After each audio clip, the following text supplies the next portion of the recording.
6:30 is the best time on the clock, hands down.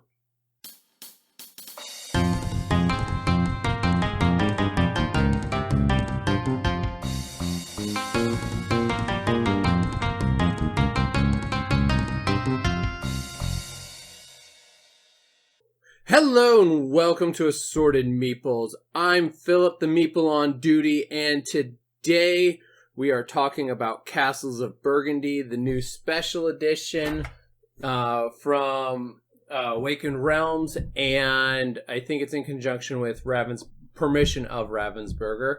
I have a ginormous box lid. Like, I'm not a small guy, so when this thing is this big, like, this is a huge box.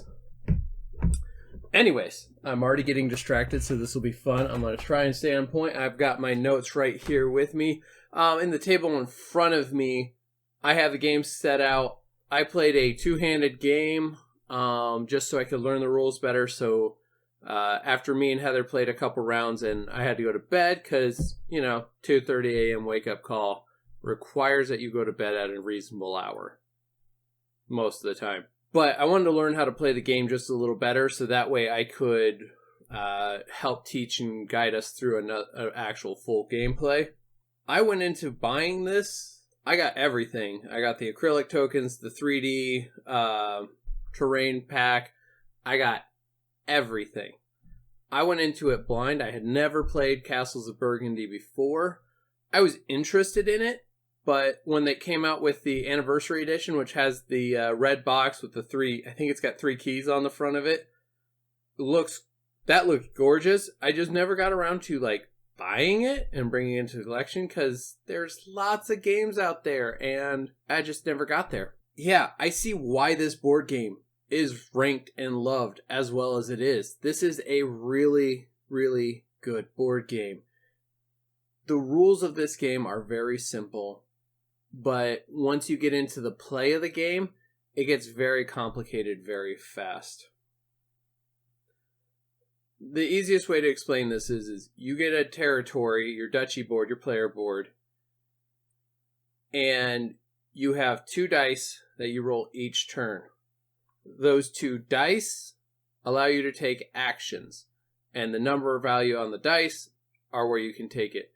In the center, you can use your dice on the depots where you can pick up hexes that you will then put to the side on your board, and then eventually with another dice you can put it onto your board.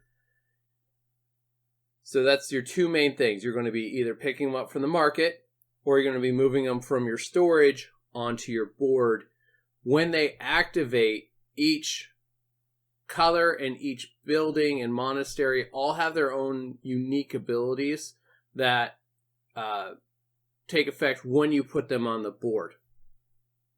Some of the monasteries, they have end of point scoring. Also, if you don't like any of your dice faces, you can use 1 dice to pick up a couple workers, or you could use the dice note value and sell some goods to the side, which affect points for the end of the game. Again, you are trying to get the most points in the game. That is the about roughest I can give of how to play this game without going into a full rules breakdown of this, which would take longer than I want on this video. Why did I get this edition? It's over the top. It's amazing. You don't need this. Nobody needed this. When the designers came out and said, you know what we need? We need an over-the-top, completely overproduced copy of Castles of Burgundy. No one went, yeah, that's exactly what we need. No, it was like, okay, we can do that. Sorry, my vision's over there, so I wanted to make sure I'm still going and all that good stuff. But yeah, no, this is completely not necessary to enjoy Castles of Burgundy. You do not need this edition. Any edition of Castles of Burgundy will be good. Now, saying that, I have probably been ruined from playing the base game ever again because of how crazy overly produced this game is. I also realized I have basically 2 Castles of Burgundy sets in this board game box, because I got the acrylic tiles, which replace all the cardboard pieces. The terrain pack doesn't actually add anything new to the game that you can't do without it. The terrain pack is simply 3D tiles so your board stands up. That's it. There's nothing crazy about it. You don't need that. But because of it, I have the cardboard, I have the acrylic, and when I use the cardboard, I'll probably keep using the cardboard pieces because it has the stuff written on the back, which the acrylics don't. So that way I don't have to constantly reference stuff. I can just look at the back of the tiles and put out the 3D pieces once they go onto my board. I was already considering this anyways.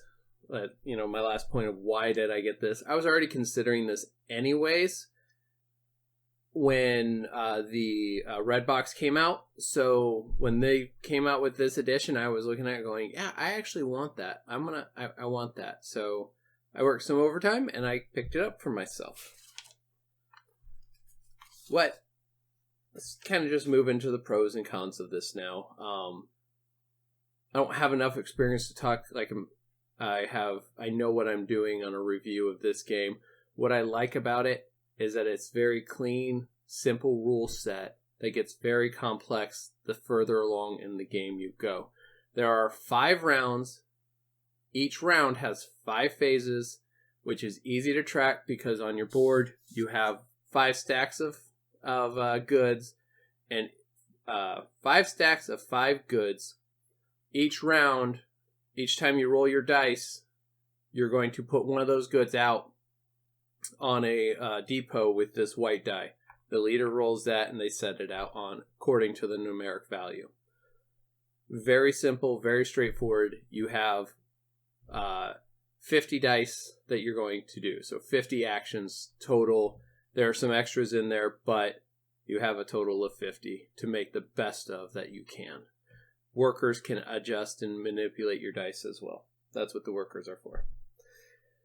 But the pros for this game, this is gorgeous. I got the sun dropped, everything. I don't even know if I'm going to be using my acrylic tiles that I got just because the only thing that I don't have for the 3D pack is I just realized that the wine. There's no 3D pack of the grapes, which is kind of sad now that I think about it.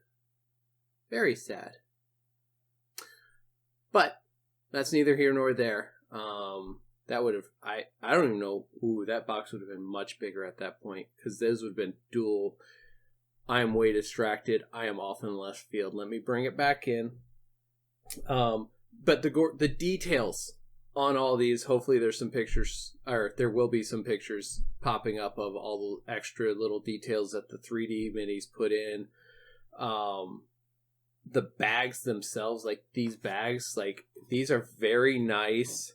The inside is feels suede, nice pleather on the outside. The boards, the dual layer boards are great. The metal coins are actually a little light, but when you're used to coins, that's the thing. I really like the player board holder, the little clear piece. I really like that for holding it in place. I am going to take the stance with Board Game Co. Because I watched his video. It is almost a little annoying that the covers don't match up with the what are they called? The Dutchie boards. So this is actually 3 pieces. So you got a plastic cover, you got your player board, and then you have your Dutchie there. I don't know if you can see that very well, but they all go together to create your board that you're playing from. But the Dutchie board, the lines don't line up with your holder, your hex holder. So other than that, that's the big one on that one. What I also like is this rule book. I'm gonna talk on this. A lot of people talked about the greatness of this, and I have to agree with them. This is a heavy duty rule book. They also did the great thing Everdell, and these guys put all the expansions, everything into one rule book. So you only have to have one book on hand to check all your rules. This is extremely high quality paper as well. This is really heavy paper. I like that about it. So those are kind of the positives. This game has been getting great reviews. So if you want more gushing and all that, that's fine. You can go check those out. The cons for this rulebook is great, but there's a few rules that I get lost on a little bit that I forget. And the one that I have a hard time remembering, I can't find in here to check it out, which is the market in the middle, which you have to pay 2 silver and it doesn't require a dice. But until I got that locked, I couldn't find it in this rulebook very easy. So I'd spend time trying to figure out what that was, where it was, because I know it was in there somewhere.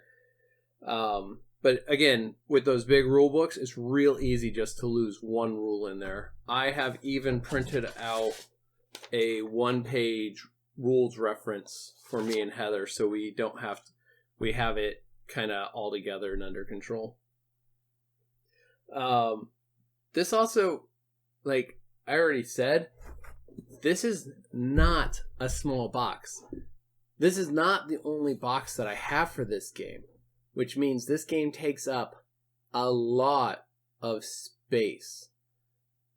And I'm trying to keep my game collection on the one shelf, and when a game takes up this much space, I have to question, how am I doing this? Why do I still have this game if it's going to take up this much space? Because if I only have so much space, I only have so many options for games.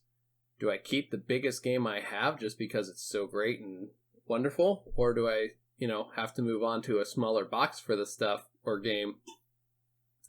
Same game, Castles of Burgundy and the Anniversary is the same game, just in a smaller box. So, right now I'm perfectly happy keeping it, but maybe down the line I might have to look at other options. And with that bigger box and being in multiple boxes, it takes a minute to unpack and get to the table. I am on a 3x6 table, and I have, with just 2 players, I have completely covered the board. Like, every space of this table is covered. This is taking up an insane amount of room, which is okay, but be warned, if you go to try and buy this or, play it, it takes up a lot of room, and it takes a little bit to get everything out of the box. So that's my biggest criticisms right there is it's going to take a lot of storage space, and it does take a minute to get to the table. And if you don't know right where something is in the rule book, you can get lost in there trying to find it. Positives though, just so pretty, so simple, really. The game is very simple and very complex at the same time. They've watched every detail they could and put it out. Such a wonderful game. And yeah, it's all together. I don't have multiple boxes with multiple expansions and stuff like that. So that's what I like. It's about all I have. Now, as I put this away, I am going to do something that I'm actually very curious about, and to see if I can get everything, including the terrain packs, into the main box without lid lift. Now, I'm already knowing I'm going to have to take the vineyard tray out of the very bottom. So we'll see how that goes, but I'm looking forward to how this turns out. Anyways, thank you guys for watching. If you enjoyed it, hit that like and subscribe. Comment down below if you have other games you want to see me kind of sit and do a review of that have come out very soon. I need to get plays in and such for me to feel comfortable doing that. Let me know. I'm getting small Samurai Empires in the mail tomorrow, Monday, which makes me very happy, unless FedEx decides not to get it to me. Then I'll be very, very sad. But anyways, I'm going to get off the air now, and I will talk to you later. Alrighty. Bye.